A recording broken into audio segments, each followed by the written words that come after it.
Shalom Bapak Ibu Saudari-saudari yang terkasih di dalam nama Tuhan Yesus Kristus. Saat ini kita sama-sama mau menyembah Tuhan. Kita sama-sama mau mendengarkan apa yang menjadi isi hati Tuhan pada setiap kehidupan kita.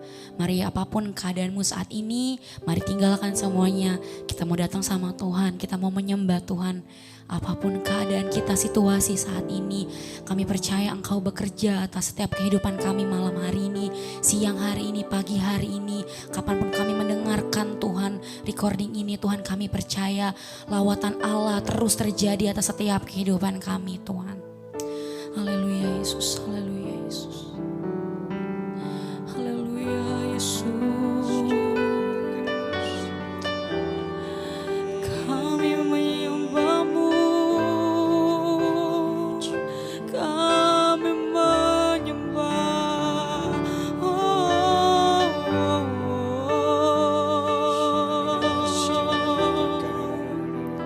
Lawat setiap kami Tuhan.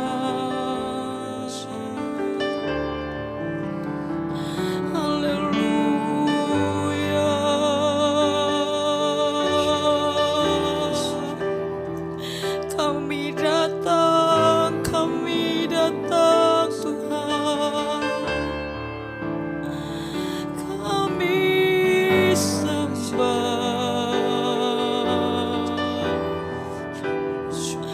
Haleluya.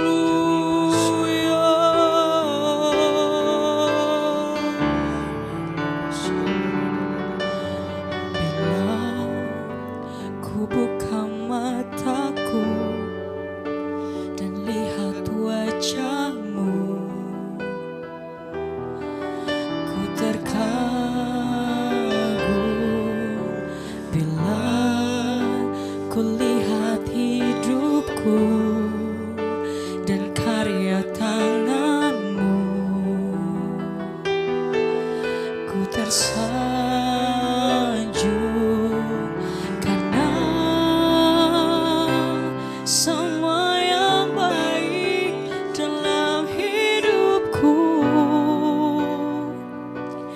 itulah karya-Mu. Kau beri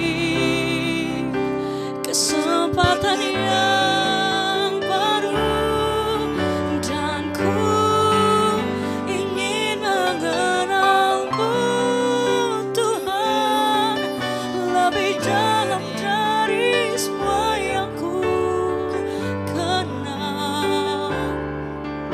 Tiada kasih yang melebihi-Mu. Ku ada untuk menjadi penyembah-Mu.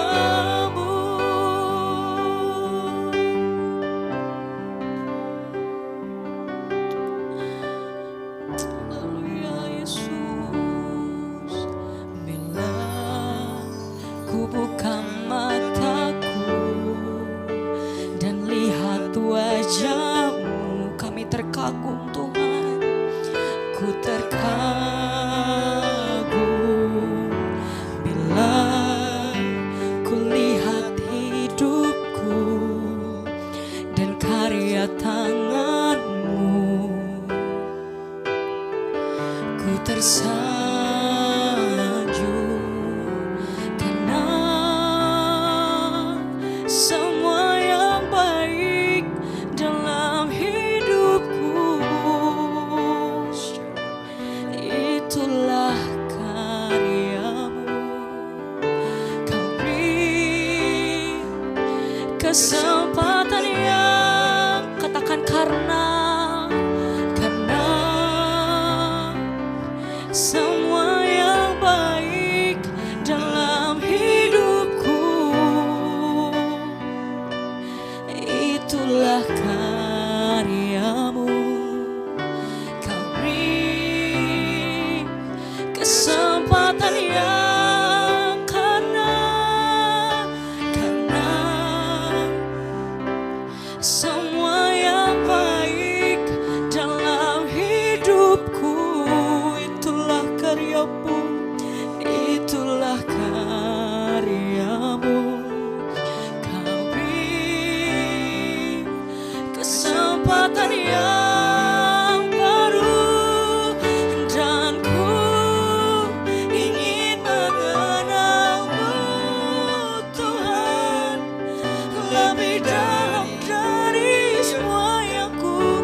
menjadi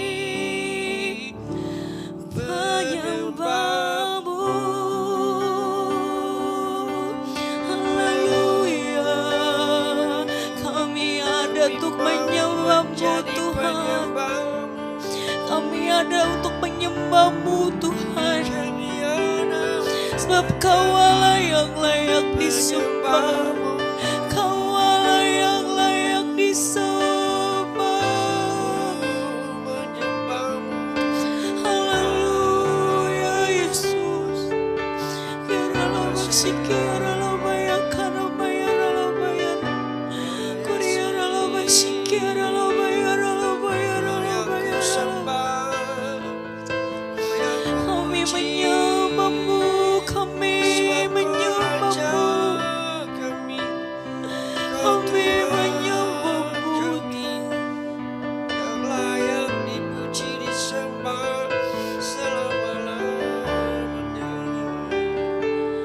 Haleluya Yesus. Kami ada di sini buat menyembah-Mu Tuhan. Kami tahu hidup kami hanyalah untuk menyembah-Mu Tuhan. Tiada kata yang bisa kami lukiskan Tuhan untuk menggambarkan bahwa Engkau indah Tuhan. Engkau Allah yang mulia Tuhan. Haleluya Yesus.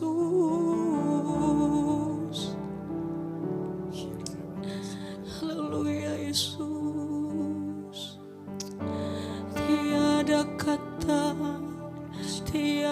kata yang bisa ku tinggikan Engkau Tuhan, melebihi segalanya, lebih dalam ku menyembah, dalam roh dan kebenaran ku tinggikan Engkau Tuhan, melebihi segalanya, lebih dalam ku menyembah, dalam roh dan kebenaran selamanya.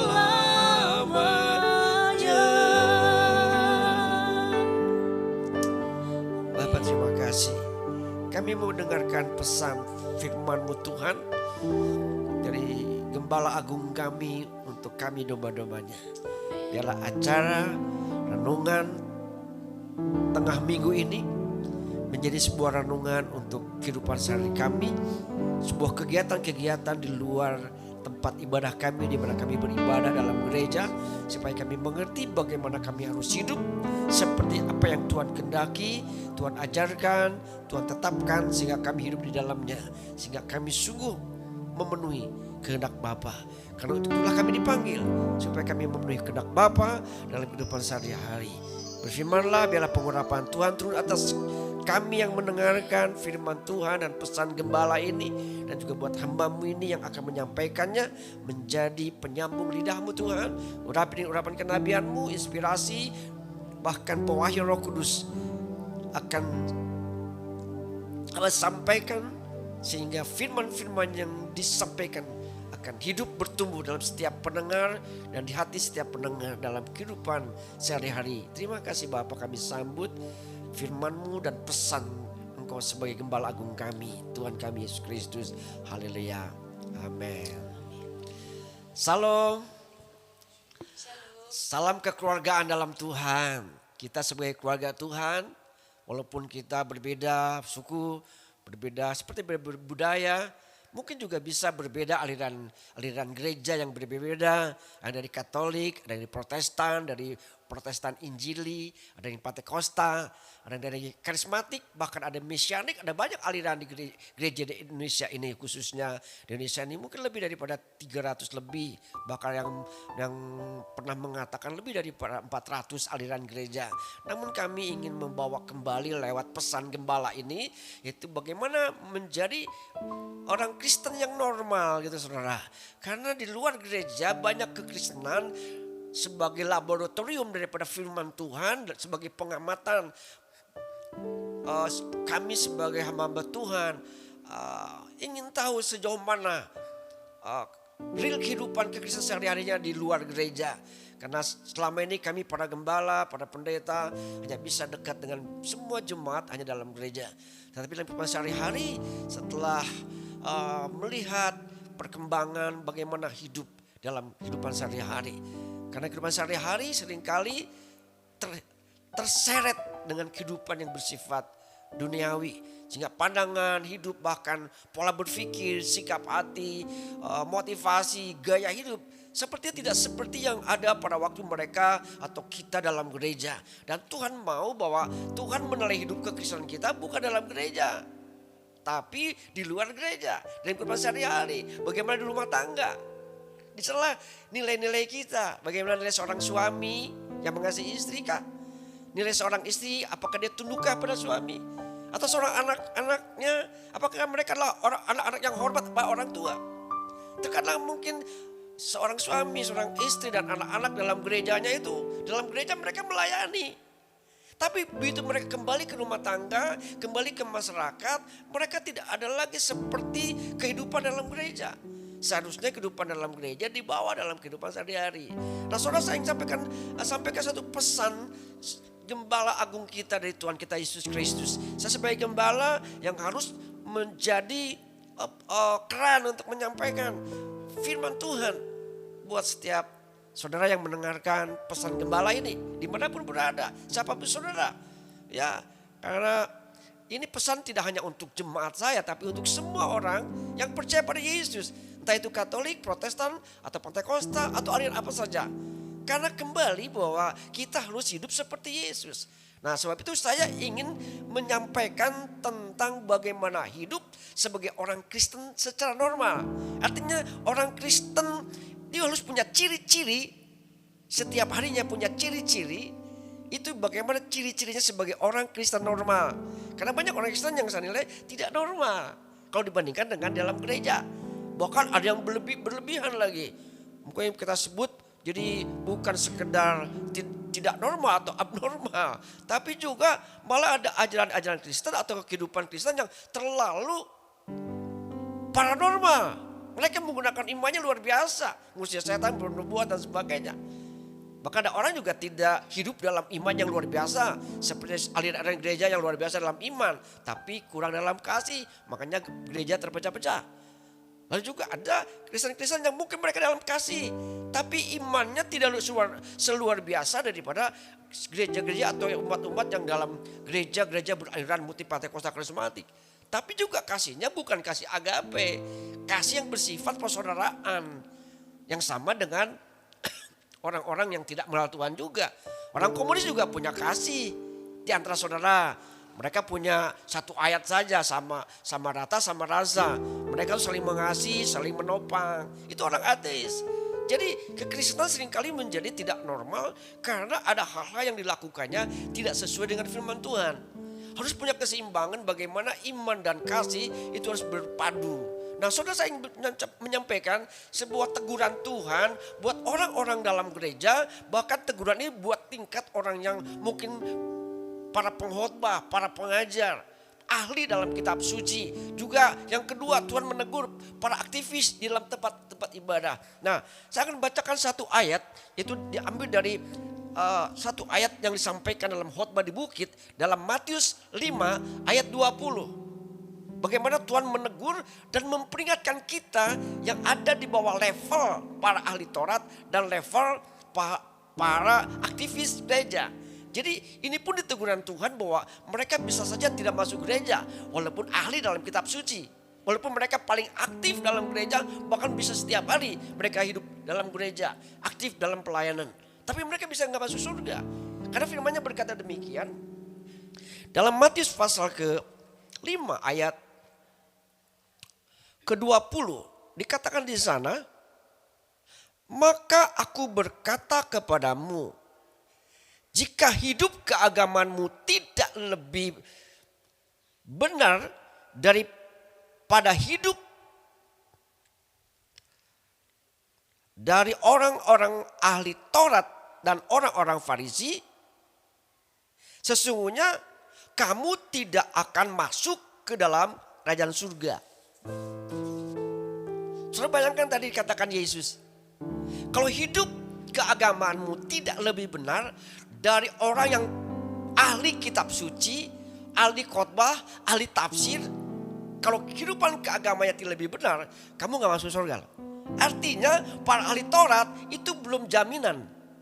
Ahli kitab suci, ahli perjanjian lama, perjanjian baru, ahli mungkin menafsir, mungkin bikin buku-buku rohani, belum menjamin mereka nomor 1 masuk surga. Bahkan dikatakan bisa tidak masuk surga. Karena itu standar 0. Itulah yang namanya keagamaan. Di level keagamaan, pengkhotbah, para penyampai firman, para pengajar firman, itu biasanya dianggap paling tinggi secara keagamaan. Secara konsep keagamaan dan pandangan agama begitu. Mungkin mereka mereka pasti yang paling masuk surga. Tuhan bilang, tidak, kalau hidup keagamanmu tidak lebih benar dari mereka, tidak masuk surga kamu. Yang kedua, di situ kalau kamu juga tidak hidupmu kalau tidak lebih benar dari para Farisi. Orang Farisi ini mewakili orang-orang yang paling aktif. Mereka membuat program, mereka menjalankan program tempat ibadah. Kalau sekarang ini mungkin para majelis, para aktivis gereja yang selalu melakukan semua program-program gereja. Dikatakan kalau hidupmu juga keagamanmu tidak lebih benar daripada para aktivis gereja, kamu tidak masuk surga. Nah sebab itu saya ingin menyampaikan pesan gembala ini menjadi sebuah pemikiran dan renungan di minggu ini. Kenapa? Kok orang yang pandai khotbah, ahli kitab suci, gak bisa masuk surga? Karena standar 0, berarti masih di luar. Kalau kamu lebih dari mereka, baru kamu bisa masuk. Nah sebab itu sebuah renungan saya akan berbicara tentang pengajaran tentang bagaimana menjadi orang Kristen secara normal. Memiliki sebuah ciri-ciri Kristen normal dalam kehidupan sehari-hari. Bukan dalam gereja. Karena di sini menunjukkan bahwa ini orang-orang yang dalam gereja, tempat ibadah, ahli Taurat dan para aktivis dalam tempat ibadah. Tapi Tuhan mau menilai kepada orang-orang yang ada di luar kehidupan gereja. Nah sebab itu kedepannya saya akan mengajarkan pengajaran berseri. Ya, saya menemukan 10 ciri utama menjadi orang Kristen normal. Nah sebab itu saudara kasih dalam Tuhan, minggu depan kita ketemu lagi dengan pengajaran yang pertama tentang bagaimana menjadi Kristen normal dalam kehidupan sehari-hari. Terima kasih, Tuhan memberkati. Saya serahkan kembali kepada WL. Ku mau seperti-Mu Yesus, disempurnakan selalu dalam segenap jalanku, memuliakan nama. Bersama-sama katakan, ku mau seperti-Mu Yesus, ku mau seperti-Mu Yesus. Sempurnakan setiap hidup kami Tuhan, sempurnakan selalu dalam segenap jalanku, memuliakan. Mari katakan sekali lagi, ku mau seperti-Mu Yesus, ku mau seperti-Mu. Biar ini menjadi kerinduan setiap kami. Kami mau hanya seperti Engkau dalam hidup kami Tuhan. Kami mau sempurna seperti Engkau sempurna dalam hidup kami Tuhan. Dalam segenap jalanku memuliakan nama-Mu, memuliakan nama-Mu, memuliakan nama-Mu.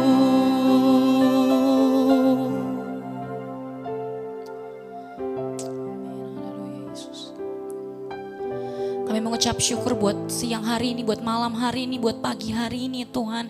Yang begitu luar biasa Tuhan, kami percaya Tuhan. Kami mau menjadi orang-orang yang sempurna seperti Tuhan. Kami hanya mau seperti Engkau dalam hidup kami. Kami enggak mau seperti orang-orang Kristen yang biasa-biasa aja. Kami enggak mau jadi orang Kristen yang di dalam gereja.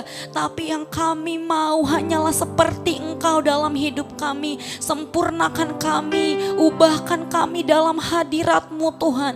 Buat kami semakin rindu dalam hadirat-Mu. Karena di hadirat-Mu yang akan mengubahkan kami. Yang akan membuat kami ada pengenalan yang baru akan Engkau setiap harinya Tuhan. Tuhan, hamba-Mu berdoa secara khusus buat setiap jemaat-jemaat Tuhan yang saat ini sedang mendengar Tuhan. Pujian ini, firman ini, renungan Tuhan. Kami percaya Roh Kudus-Mu yang bekerja. Ada pewahyuan Tuhan sendiri yang Tuhan nyatakan. Ada hati Tuhan yang Tuhan nyatakan atas setiap kehidupan kami.